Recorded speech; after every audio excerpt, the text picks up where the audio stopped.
when these things become part of your own culture. How much Cantonese do you speak? Unfortunately, I don't speak any Cantonese. When we were children, we had help in the house who were Shanghainese, and we learned a little bit of that, but not enough to remember, not enough to carry on a conversation. And then I left at quite a young age also, and so unfortunately I haven't learned the language. Cantonese is not a dialect that you pick up, just overhearing it. Dialect that you pick up, just overhearing it in the markets and on the street. It's a very difficult atonal language. So I think if you want to speak Chinese, you have to really make an effort to study it. Do you think it's a nice language? No. I think Cantonese is one of the worst languages to the unaccustomed ear, and I think it's not just the language. It's not just the sound of the language. It's the expression, the gestures, the decibel level with which it's spoken. No, it's not a language you'd want to rush out and learn. Why do you think it's so hard for people to learn? I guess it's not a phonetic language. I mean, if you're trained or if your mother tongue is English or a Romance language, your ear is just different.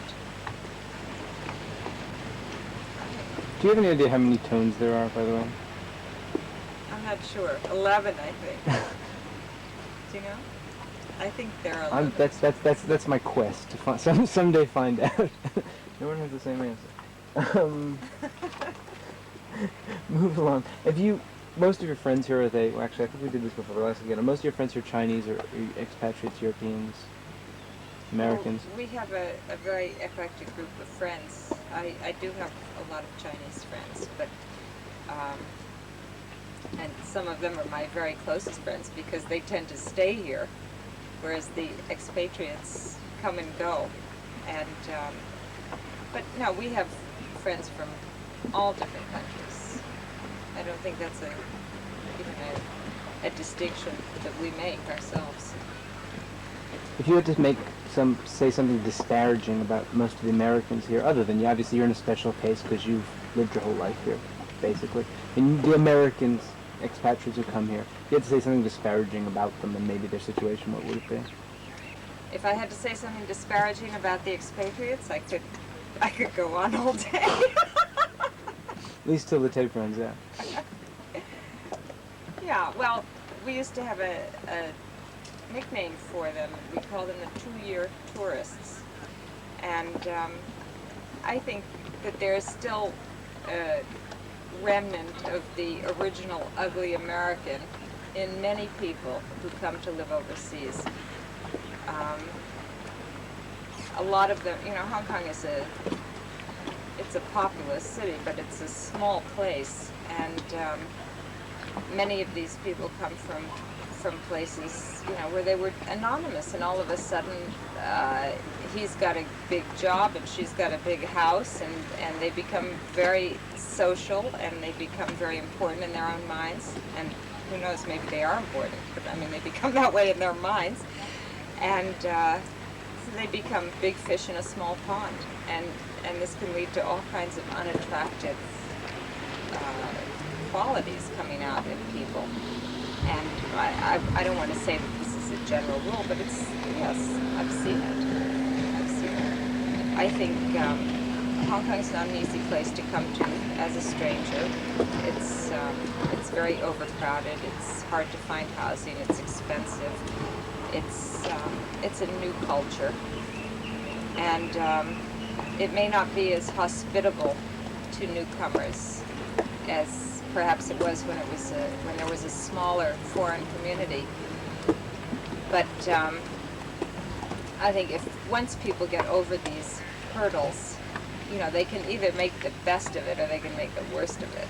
And there are a lot of people who do try to make the best of it, and who do, and end up loving it. They do try, they learn the language, they immerse themselves in what's going on, they do volunteer work, they try to meet all different kinds of people, and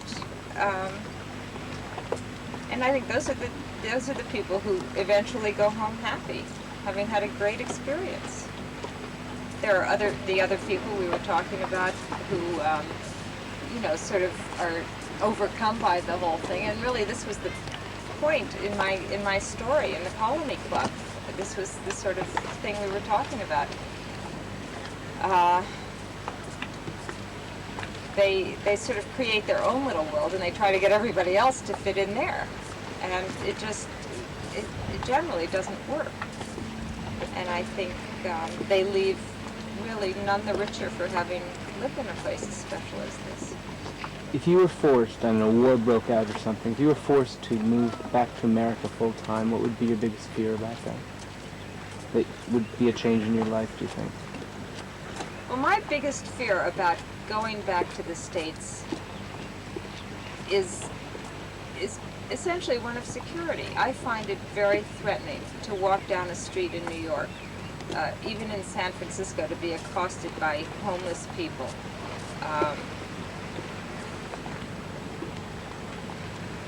This is the kind of thing that worries me. You know, you don't know, any minute somebody can pull a knife on you, or knock you over the head, or break into your room. I think it's a horrible way to live, to be that afraid.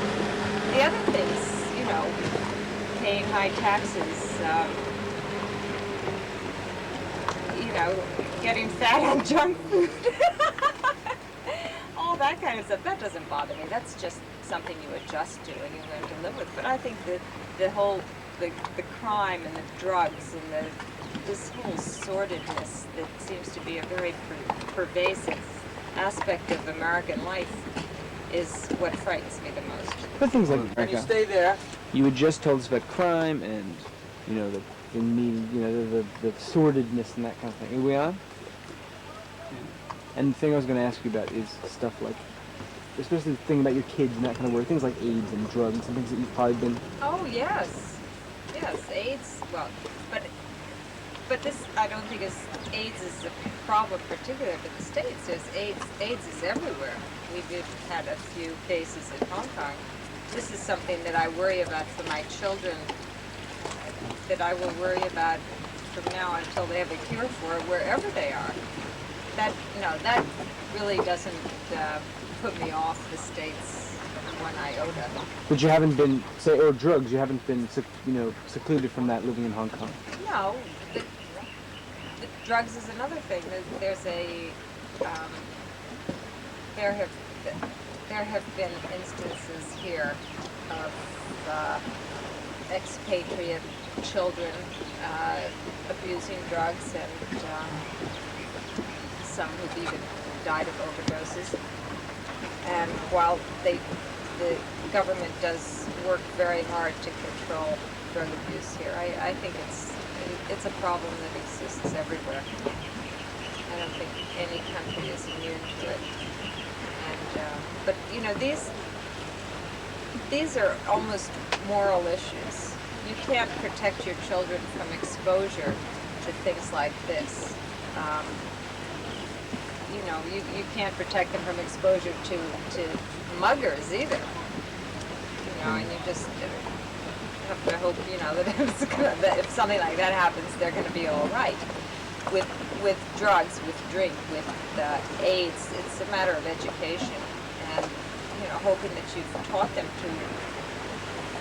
to respect themselves enough not to get involved in this kind of thing. These big sort of American values that were instilled, indoctrinated, I guess, into us as American kids. I mean, did your kids, were they spared that kind of stuff?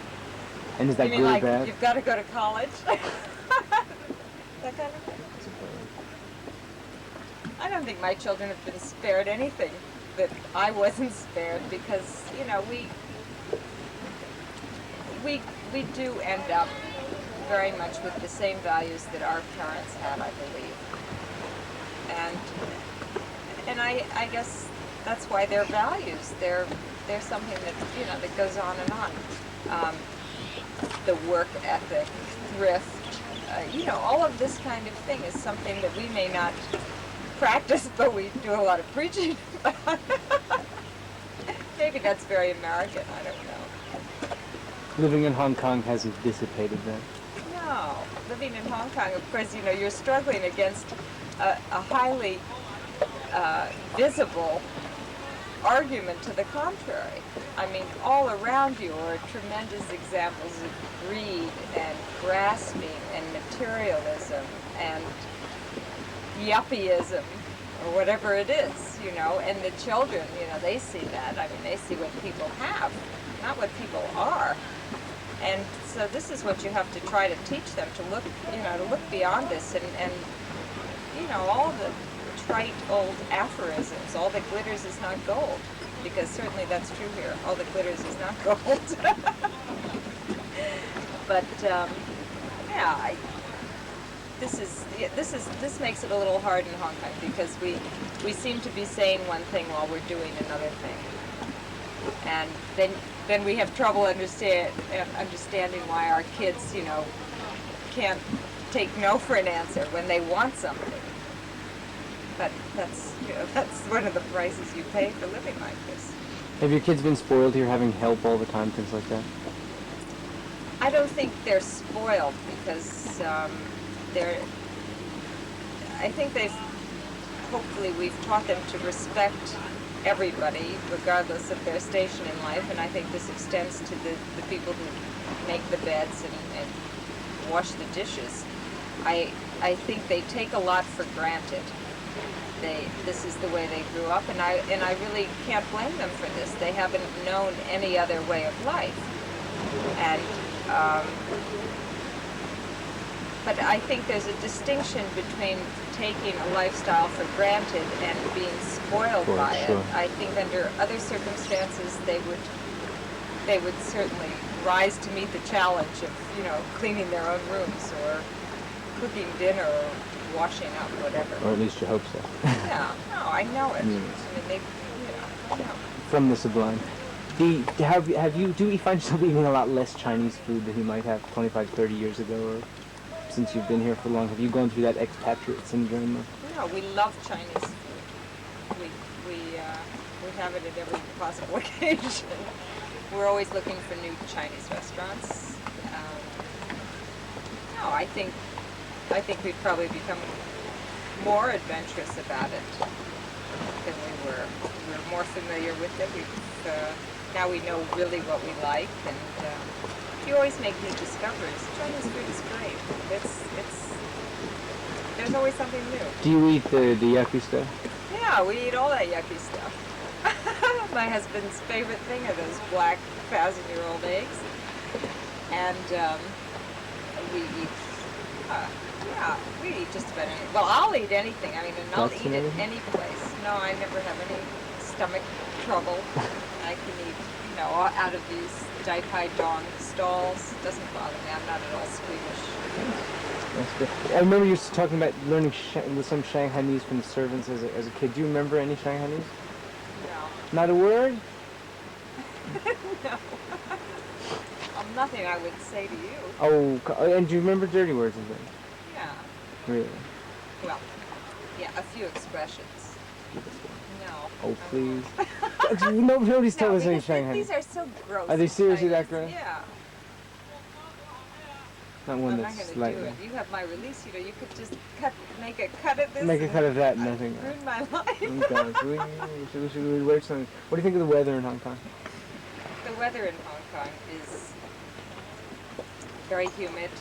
We have a very nice dry spell from about September through January. But generally it's very humid. I personally like it humid. It's easy on the skin, and it's all right. But there's a rainy season. We have typhoons, and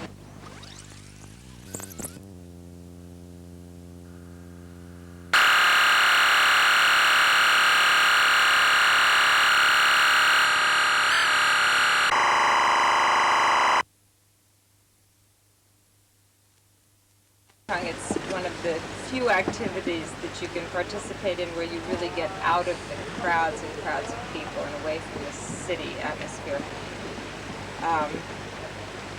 Sometimes we go out for the weekend. We go up to Double Haven near the Chinese border, which is a beautiful, pollution-free area, and stay over. It's very nice. Other days we just get a group of friends together and we go to some of the outlying islands, of which there are hundreds, and they're lovely. They have beautiful beaches. It's unfortunate that pollution has become a big problem in Hong Kong, and you have to strive to get further and further away from the main island. But it's a wonderful way to spend a weekend, or to go out in the evening at sunset. It's beautiful too. The other night we had the privilege of being invited on the Trump Princess to a cocktail party, and to see a completely different sort of boating life than we're accustomed to here in Hong Kong, because although we have some really outstanding yachts here, there's certainly nothing like the Trump boat. And I mean, it was just mind-boggling, the sheer size. The decor is interesting. The boat is beautiful. I think from the outside it looks beautiful. And it sort of sets your imagination on fire to think that people really live like that. I mean, we think we're living very nicely in a very kind of posh life, but that's really the ultimate. And it's, I'm sure it's very special, but this is going to sound like sour grapes. I don't think I'd want a boat like that. I find just with this boat, it's, you know, it's already, there's a lot of planning and work involved. If you come out with 5 or 6 other couples on the weekend, you have to think ahead about the food, the drink, you know, the boat is, it's an expense. It has to be maintained, it has to be clean. There are a lot of responsibilities just in having a 50-foot cabin cruiser, so I can't imagine what it would be like to try to run a boat like the Trump Princess. But I'm sure Donald does it beautifully. Can I just quickly, how many employees do you have working on the boat, full-time or part-time or whatever? On the Sagacious, we have 2 crew, a captain and his helper. I forgot what it's called. But they're full-time, so even when we're not actually using the boat, they're here doing the maintenance work. They do a lot of it themselves, a lot of the varnishing and cleaning, and it's a constant thing. You know, the air, the salt air and the water does its work on a boat. So it's really a full-time job. Watch this. Another thing that we enjoy very much is horse racing. I don't know if you know this, but this is one of the major pastimes in Hong Kong. Chinese and expatriates alike are all very keen on thoroughbred racing and on gambling. And we have one of the, well, probably the largest tote in the world here, with maybe $12 million being bet on one race alone. The horses come from England, Ireland, France, Australia, and are very strictly controlled here by the Jockey Club, which runs the entire operation. We have our own horse, and all horses are owned privately or by syndicates, which you can apply to be a horse owner, and this is a balloting process you go through. But anyways, we have this horse, and his name is Metal Man, and he is a great horse. Say that very same thing again. We've got a plane going. Just waiting for him to go. You were being so cooperative. You put every little thing in there. My God, couldn't ask for more. Yeah, I'm one of those very We got a immediate Hollywood types. contract just around the corner. This is your audition tape. Okay, go ahead. We have a horse metal man who's named after us, the Metlers, but also because he has great metal and he's a terrific horse. He's won 5 races.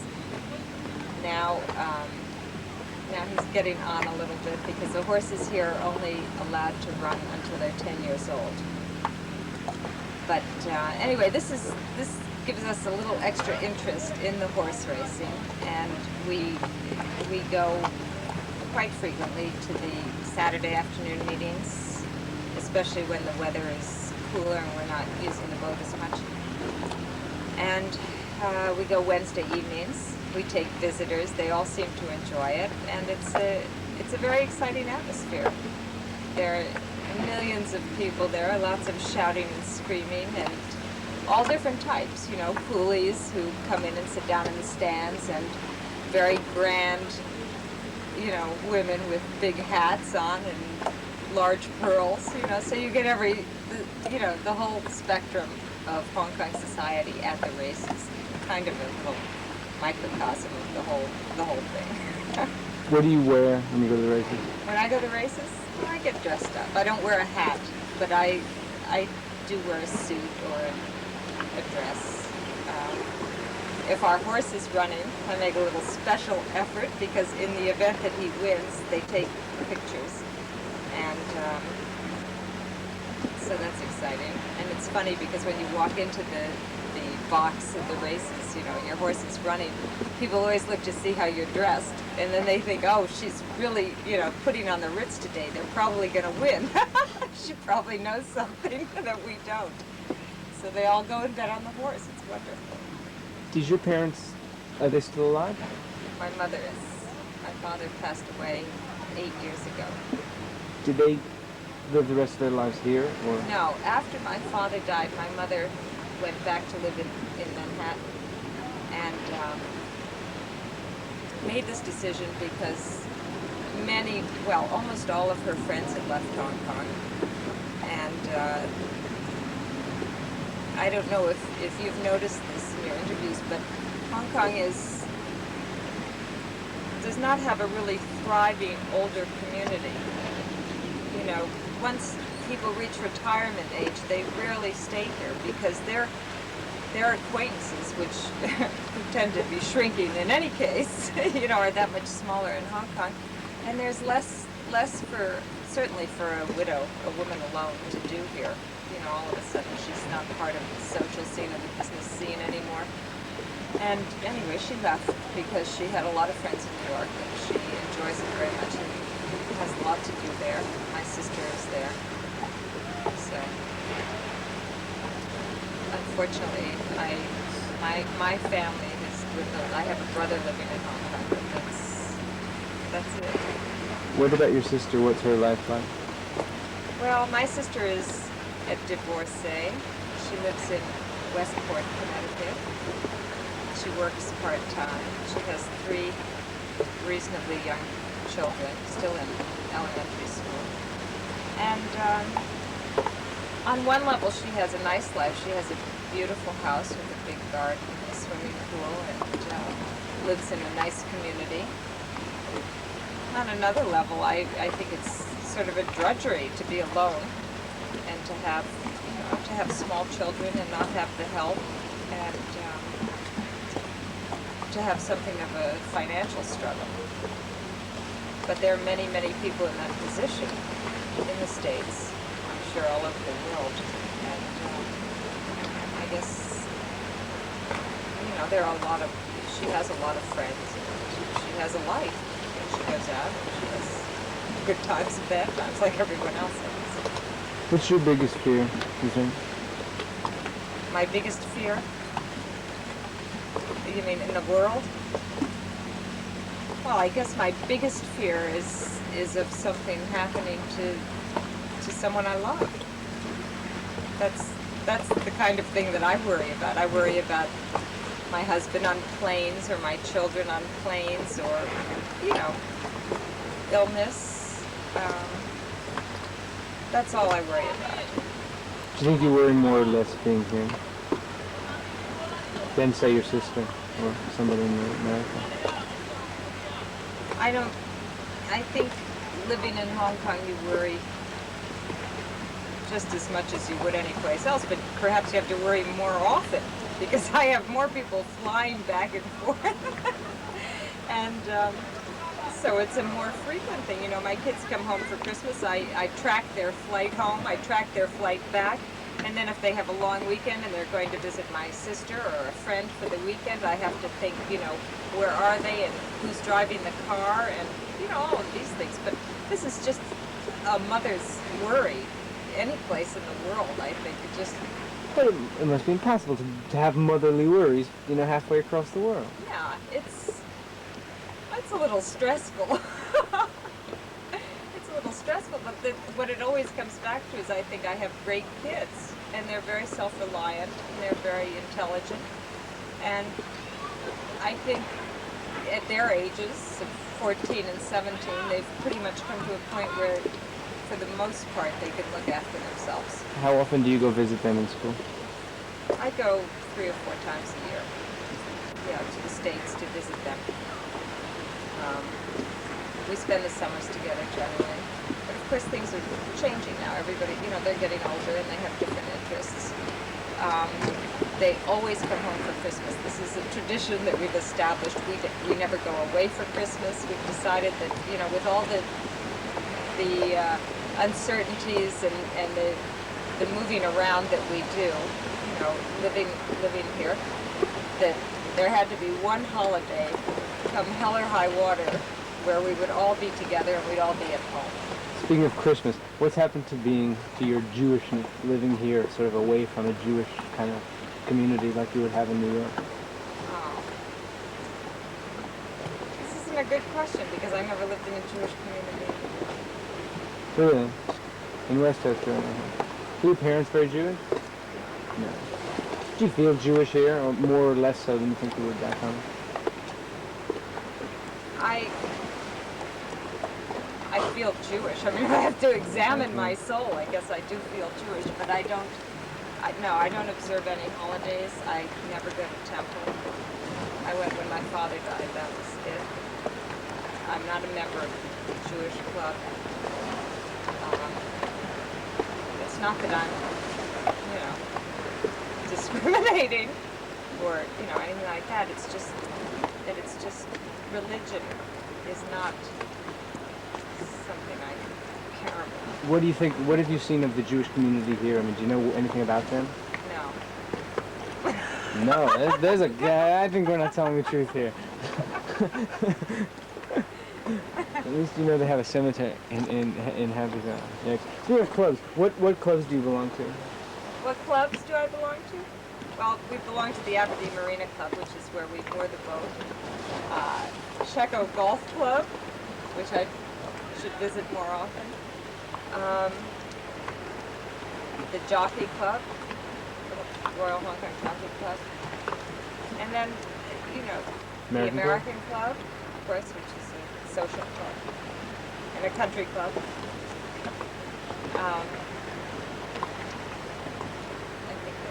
How often do you go to these places? Well, we use the Marina Club a lot, of course, because of the boat.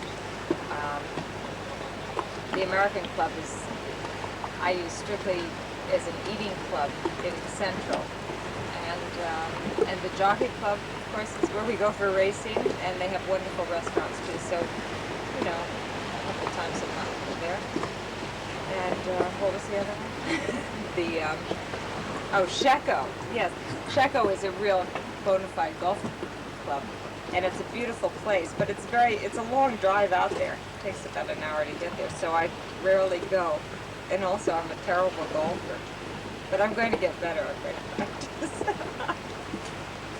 I think I'm qualified to write the Linda Blair biography. You are.